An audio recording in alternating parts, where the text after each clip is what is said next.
नमस्कार, बहुत स्वागत है आप सभी का। मैं हूं आपके साथ नैना यादव, लेकर हाजिर हूं हमारा खास शो पूछता है इंडिया। बात हो रही है उस मुल्क की जो अपने आर्थिक हालातों से इतनी ज्यादा बदहाल है कि वहां के हुक्मरान अब दर दर भटकने को मजबूर हो जाते हैं। साजिशें रचते हैं दूसरों के लिए, भले ही घर जल क्यों ना रहा हो। पाकिस्तान की आर्थिक बदहाली, अर्थव्यवस्था की बर्बादी से जूझता पाकिस्तान एक बार फिर पहुंच गया है अमेरिका के आगे भीख का कटोरा लेकर। और इस बार पाकिस्तान ने अमेरिका से 10 अरब डॉलर की भारी भरकम रकम मांगी है। जी हां, 10 अरब डॉलर की रकम। अब बड़ा सवाल तो ये कि आखिर हमेशा हमने देखा जो पूरा कर्ज तक ये कहा जाए गले तक भी नहीं, जो पूरी तरह से डूब चुका है, ऐसे देश का पूरा हिस्सा डूब चुका है, आखिर वो इस कर्ज का और क्या इस्तेमाल करेगा। पाकिस्तान ने दरअसल अमेरिका और ईरान के बीच में जो दलाली की या सीज फायर डील कराने की नाकाम कोशिश की, अब पाकिस्तान ने अमेरिका से 10 अरब डॉलर मांगे हैं, करीब 96,000 करोड़ रुपए। वो एक तरह से एक्सचेंज स्टेबलाइजेशन फैसिलिटी के तौर पर मांगे गए हैं।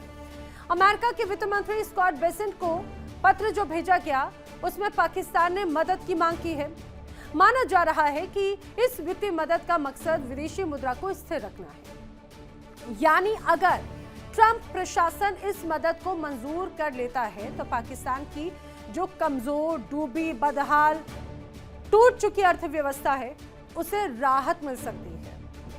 अब बताया जा रहा है कि जो मदद है उससे पाकिस्तान का विदेशी मुद्रा भंडार बढ़ेगा, पाकिस्तानी रुपए पर दबाव कम होगा, अंतर्राष्ट्रीय संस्थाओं से कर्ज लेने पर एक तरह से कम उसको निर्भर रहना पड़ेगा। और ये कहा जाए कि कई देशों से जिन से उसने उधारी ली है शायद वो उधारी भी चुकानी पड़ जाए, उसको भी उसमें मदद मिल जाएगी। अच्छी बात है अगर कोई देश थोड़ा सा समृद्ध या मजबूत होता है, लेकिन पाकिस्तान के इस पैसे का इस्तेमाल उस रूप में करेगा।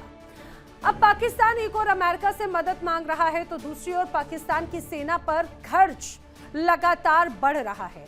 अब बताया जा रहा है कि साल 2026-27 के लिए पाकिस्तान का 18,771 अरब पाकिस्तानी रुपए का बजट पेश किया गया, जिसमें पाकिस्तान का जो रक्षा बजट है वो बढ़ाकर 3,000 अरब पाकिस्तानी रुपए कर दिया गया, जबकि पिछले साल का जो रक्षा बजट है वो 2,550 अरब पाकिस्तानी रुपया था। बजट पेश करते समय पाकिस्तान के जो वित्त मंत्री हैं उन्होंने ये स्वीकार भी किया कि सरकार की प्राथमिकता है कर्ज को चुकाना, आईएमएफ के लक्ष्य और सेना की जरूरतों को पूरा करना। अब देखिए हालात ये हैं, जिस तरह से स्थिति है जब पाकिस्तान में गरीबी बढ़ती जा रही है। एक रिपोर्ट सामने आई जिसमें पाकिस्तान की करीब 28.9% आबादी गरीबी की रेखा से नीचे जीवन जी रही है। फिलहाल पाकिस्तान के आर्थिक हालात और उसकी दलाली वाली जो फितरत है वो किस तरह की है पूरी दुनिया के सामने है, लेकिन जब जब उसे पैसा मिला तो उसने उसका दुरुपयोग किस रूप में किया ये भी पूरी दुनिया जानती है।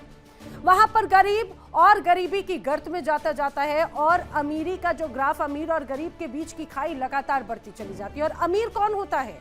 या तो पाकिस्तान के सैनिक, या फिर सैनिक में भी एक टॉप ग्रेड, या फिर वहां पर मौजूद तमाम वो आतंकी जिनके माध्यम ये कहा जाए जो उनकी सबसे बड़ी मजबूत ताकत पाकिस्तान की है। अब बड़े सवाल खड़े होते हैं, क्या शहबाज सरकार की नीतियां हर स्तर पर नाकाम रही जो देश पर मुसीबतें बढ़ती गई? पाकिस्तान में आर्थिक रूप से बदहाली है, फिर भी सेना के खर्च में कटौती नहीं की जा रही। पाकिस्तान में लोग दाने दाने को मोहताज हैं, लेकिन उनके हिस्से का पैसा कहां जाता है आतंकवादियों को पालने को। और यह सिलसिला बदस्तूर जारी है। करेंगे चर्चा, खास मेहमानों का पैनल मेरे साथ कनेक्ट हो रहा है, जल्दी से आपको मिलवा देती हूँ। रिटायर्ड मेजर जनरल रक्षा विशेषज्ञ अनुज माथुर जी मेरे साथ कनेक्ट हो रहे हैं। विदेश मामलों की जानकार डॉक्टर अजिताभ सिंह जी मेरे साथ में कनेक्ट हो रहे हैं। पाकिस्तान से पत्रकार हैदर हयात खान भी मेरे साथ में कनेक्ट हो रहे हैं। आप सभी का इस चर्चा में बहुत स्वागत है। मैं चर्चा की शुरुआत इस बार हैदर हयात खान आप ही से करना चाह रही हूँ। मुझे लग रहा है कि बड़ी ये कहा जाए कि ठीक है, बहुत उम्मीद होगी कि एक डूबती या कमजोर होती अर्थव्यवस्था को थोड़ा सा संबल मिल जाए कम से कम। कैसी डील रही है पाकिस्तान और अमेरिका के बीच में, कोई उम्मीद मिली है या नहीं? बिस्मिल्लाहिर्रहमानिर्रहीम, बहुत शुक्रिया नैना। पहली बात तो ये कि अभी तक चूंकि कोई ऑफिशियल स्टेटमेंट इस हवाले से पाकिस्तान की मिनिस्ट्री की जानिब से नहीं आई, तो मैं ऑफिशियली क्या इस वक्त पोजीशन है वो तो आपको नहीं बता सकता। मैंने भी कुछ रिपोर्ट्स पढ़ी हैं, अमेरिका ने भी कहा कि अभी हम कुछ नहीं कहेंगे। मैंने राइटर्स की रिपोर्ट पढ़ी और उसके बाद अब अभी थोड़ी देर पहले जब मनीष ने मुझे आज के प्रोग्राम का टॉपिक भेजा तो मेरी कोशिश थी कि मैं इस प्रोग्राम से पहले मिनिस्ट्री ऑफ तैयारी करें। फाइनेंस से एक मरतबा कांटेक्ट करूं, लेकिन मेरे पास वक्त कम था तो मेरा कांटेक्ट एस्टैब्लिश नहीं हुआ। लेकिन जो मैं समझता हूं, जो कल से मैंने गुफ्तगू सुनी है मुख्तलिफ जगहों पर, मैं उस पर कमेंट कर सकता हूं। पहली बात तो ये कि इसमें कोई शक नहीं कि पाकिस्तान की इकोनॉमिक कंडीशन बहुत बेहतर नहीं है। यहाँ पर एक बड़ा चैलेंज है पाकिस्तान की इकोनॉमी को लेकर, और गवर्नमेंट बड़े अरसे से अगर कोशिश कर भी रही है तो हम बहुत पॉजिटिव रिजल्ट्स एक आम आदमी के लिए प्रोड्यूस होते नहीं देख रहे गवर्नमेंट की तरफ से। गो के गुज़श्ता कुछ अरसे में गवर्नमेंट की कुछ पॉलिसीज की वजह से कुछ बेहतरी जरूर आई है, लेकिन ये उतनी बेहतरी नहीं है जितनी इस वक्त एक आम पाकिस्तानी के जिंदगी के मेयार को बेहतर बनाने के लिए जरूरी है। दूसरा देखें, ये मेरी अजम्पशन है, इसमें कोई ऑफिशियल पोजीशन नहीं है हमारी गवर्नमेंट की या मिनिस्ट्री ऑफ फाइनेंस की। पाकिस्तान ने देखें दहशतगर्दी के खिलाफ एक बड़ी तवील जंग लड़ी है और अभी लड़ भी रहा है। और अमेरिका जिस वक्त अफगानिस्तान में अमेरिका जो है यहां से निकला, उसके बाद तकरीबन 7 अरब डॉलर से ज्यादा का असलहा अमेरिका यहां पर छोड़कर गया, जो पाकिस्तान के खिलाफ इस्तेमाल हो रहा है। उसको टीटीपी इस्तेमाल कर रही है, उसको बीएलए इस्तेमाल कर रहा है उसको इस वक्त अफगान तालिबान पाकिस्तान के खिलाफ इस्तेमाल कर रहे हैं, इंडियन प्रॉक्सीज वहां पर मौजूद हैं, ये तमाम एलिमेंट्स जो उसको इस्तेमाल कर रहे हैं। तो पाकिस्तान की इकोनॉमी इस हवाले से भी बड़ी मुतासर रही है। तो आई बिलीव कि अगर पाकिस्तान ने हकीकतन अमेरिका से इस चीज का तकाजा किया है तो ये बड़ा जायज तकाजा है, इससे पाकिस्तान की मईशत को इस्तेहकाम मिलेगा। और मैं समझता हूँ कि जिस तरह पूरी दुनिया के लिए पाकिस्तान इस वक्त दहशतगर्दी को फ्रंट लाइन पे फेस कर रहा है, जो इंडियन स्पॉन्सर्ड टेररिज्म, चलिए मुझे एक बात तो बड़ी अच्छी लगी कि एटलीस्ट मुझे ये बात अच्छी लगी कि एटलीस्ट आपने इस बात को स्वीकार किया हैदर हयात कि पाकिस्तान के इकोनॉमिक हालात किस तरह से हैं। लेकिन जैसे आप अच्छी अच्छी बातें बोलते बोलते जो मनगढ़ंत आप कहानियां सुनाने लग जाते हैं ना, वो पाकिस्तान की जनता के लिए तो ठीक है, हमेशा से विक्टिम कार्ड, हमेशा से कि भाई आतंकवाद से हम परेशान हैं, हम ऐसे प्रताड़ित हैं, हमारा घर जल रहा है। अरे भाई आपने जब बोया पेड़ बबूल का तो आम कहाँ से मिलेंगे आपको, ये भी तो सोचने वाली बात है। अच्छा अनुज माथुर जी, जल्दी से मुझे अगर आर्थिक हालातों को लेकर ये जरा बताइए। एक कहावत है, डूबते को तिनके का सहारा, और शायद यही एक बड़ा तिनका कहीं ना कहीं पाकिस्तान के लिए आईएमएफ के बाद अमेरिका से इस बड़ी राहत की उम्मीद है। ऑल्दो अभी तक वहां से भी अब क्या मिलता है क्या नहीं मिलता ये नहीं समझ में आ रहा, हालांकि दलाली तो जमकर कर दी गई। नैना, मैं 2-3 चीजें आपको पहले बता देना चाहता हूँ। Definitely sir. हाँ, एक तो सबसे बड़ी बात मैं थोड़ा सा करेक्शन करना चाहूंगा। वर्ल्ड बैंक की रिपोर्ट बिल्कुल साफ है, 46.3% पाकिस्तान आज की तारीख में पॉवर्टी लाइन के नीचे रह रहा है। दूसरी चीज मैं आपको ये बताना चाहता हूं और समझने की बात है कि प्रॉक्सी शब्द का कोई अर्थ निकाल करके हमारे मित्र को समझाया जाए कि प्रॉक्सी का मतलब क्या, उसको भी छोड़ दीजिए। अब मैं आपको सही बात बताता हूं। देखिए, जो पैसा मिलता है, लोन आप ले रहे हैं, जिस काम के लिए उस लोन को लिया जाए, अगर उसको उस जगह पर लगाया जाए तो मुझे लगता है कि उससे कुछ फायदा हो सकता है। आप मुझे बताएं कि कैसे अशफाक कियानी, उन्होंने एक ऑस्ट्रेलिया में एक बहुत बड़ा आइलैंड खरीद करके और उसमें रह रहे हैं। उनका पता नहीं क्या बैकग्राउंड है लाइफ का, ये तो जरूर होगा कि वो शायद सीधे डिसेंडेंट हैं किसी के। लेकिन मेरा ये कहने का अर्थ है कि ये वही ट्रंप हैं जिन्होंने 2018 में एक स्टेटमेंट दिया था कि हमने पाकिस्तान को इतना मदद की डॉलर से, और उसके बदले में हमें सिर्फ 2 चीज मिली, झूठ और डिसीट, लाइज एंड डिसीट। ये जब पैसा आप लेते हैं, उस पैसे का प्रयोग, जो ये शब्द प्रयोग कर रहे थे, उस शब्द को मैं व्याख्या करके बताता हूं। प्रॉक्सी का अर्थ होता है लश्कर तैयबा, प्रॉक्सी का अर्थ होता है जैश मोहम्मद, प्रॉक्सी का अर्थ होता है हिजबुल मुजाहिदीन, जो कि वहां पर है। इनके पास कोई ऐसा अर्थ पर शब्द हमारे लिए नहीं है। खैर, वो इनकी अच्छा है, जो करते रहे, कुछ फहमी में रहे, उनकी मर्जी है। तो मेरे कहने का अर्थ ये है कि वो अमेरिका भी इस बात को अच्छी तरह से जानता था और जानता अभी भी है कि जो पैसा जाता है उसमें से काफी सारा मिसअप्रोप्रिएट होकर के कुछ लोगों की जेबों में जाता है, और बाकी काफी सारा पैसा जो है वो, जो कि इनकी एक्चुअली फॉरवर्ड रेजिमेंट्स हैं, लश्कर तैयबा, जैश मोहम्मद, ये इनके, इसको पाकिस्तान की आर्मी और पाकिस्तान की आईएसआई अपनी फॉरवर्ड रेजिमेंट की तरह इस्तेमाल करती है, क्योंकि इनकी जो पॉलिसी है to bleed India by 1000 cuts, उस ब्लीडिंग इंडिया बाय 1000 कट्स ये नेशनल स्टेटेड पॉलिसी है, कोई इसमें वो नहीं है। तो उसको एक मिनट नैना प्लीज, उसको इम्प्लीमेंट करने के लिए उनको ऐसे ही रेजिमेंटों की आवश्यकता है, तो उनके रेजिंग में, उनको पालने पोसने में ये पैसा जाता है। आपने देख लिया होगा जब जैश ए मोहम्मद के आतंकवादियों के जनाजे निकले थे तो कैसे पूरी पाकिस्तान की हायरार्की उमड़ करके वहां पर गई थी। और उसके अलावा देखिए अमेरिका की मैं आप एक दो चीजें बताना चाहता हूं मैं। और अमेरिका में खास करके जब से डोनाल्ड ट्रंप वहां के सदर बने हैं, डोनाल्ड ट्रंप का किसी भी चीज से बातचीत करते समय पहला प्रश्न अपने आप से या जिसके साथ वो कोई काम कर रहे हैं उससे ये रहता है कि what is it in it for me, इसमें मेरे लिए क्या है। तो मैं ये बताना चाहता हूं कि अगर अमेरिका किसी प्रकार की कोई इनसे अगर ये जो बात की है, ये पिछला इतिहास रहा है, 25 बेल आउट इनको IMF से मिले हैं, जिसको झुठला नहीं सकता। बेल आउट का अर्थ भी सारी दुनिया जानती है, मुझे बताने की आवश्यकता नहीं है। और ये जो 25 बेल आउट मिले हैं, एक जगह से कर्ज लेके दूसरी जगह उतारना, जब UAE ने पैसा मांगा तो उन्होंने सऊदी अरब से जाकर के उधार लेकर के UAE का पैसा क्लियर कर दिया।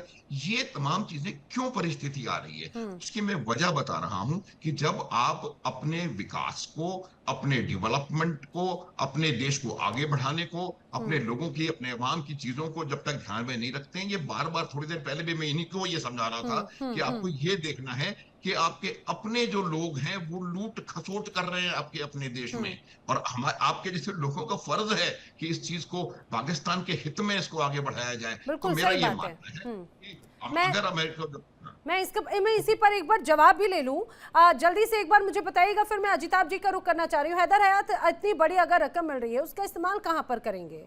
क्या वही एक तरह से वो फ्लो चलता रहेगा कि ठीक है यहाँ का कर्जा उधर खपाना, उधर का कर्जा इधर खपाना?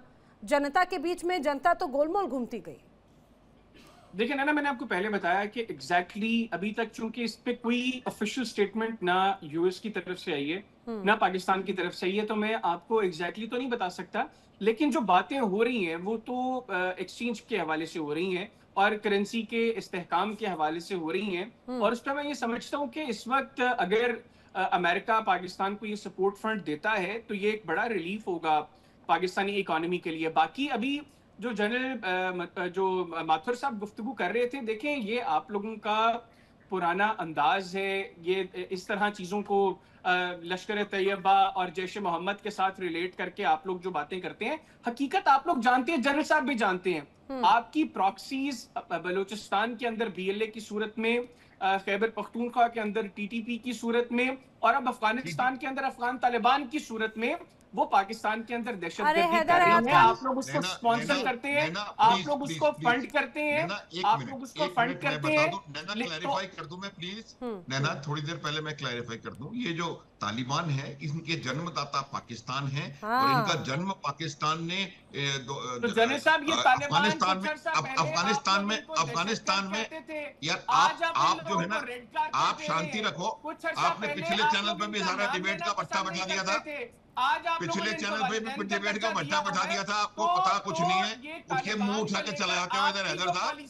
हैदर साहब पॉलिसी की बात मत करो, ये आप एक बात सुन लीजिए, स्टेटेड पॉलिसी पाकिस्तान सरकार की है कि टेरर फैलाओ भारत में, पॉलिसी है ये, पॉलिसी।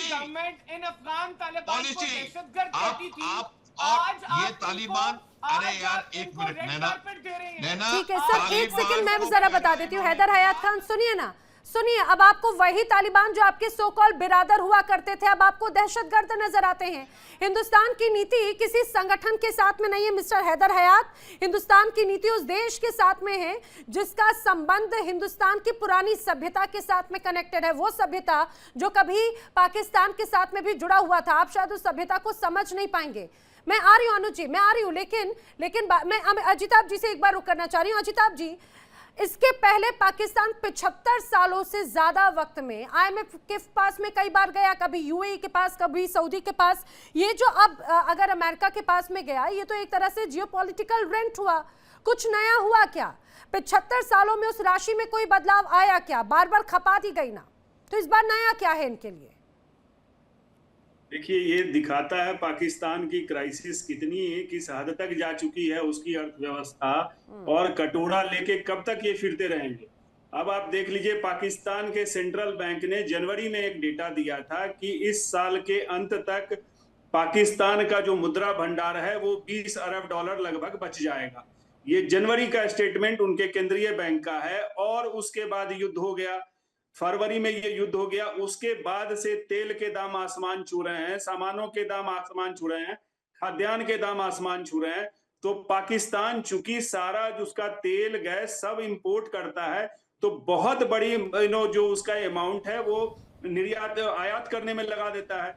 तो उसकी अर्थव्यवस्था जनवरी में जब उसका सेंट्रल बैंक ये कह रहा है, तो सोच लीजिए अभी क्या हालात होंगे। और ये हालात तब हैं जबकि वो सऊदी अरब से कभी उसने जो जैसा जनरल साहब ने कहा कि यूएई से लिया 3.5 अरब डॉलर, उसको वापस करना पड़ा, सऊदी से उधार लेके उधार वापस किया।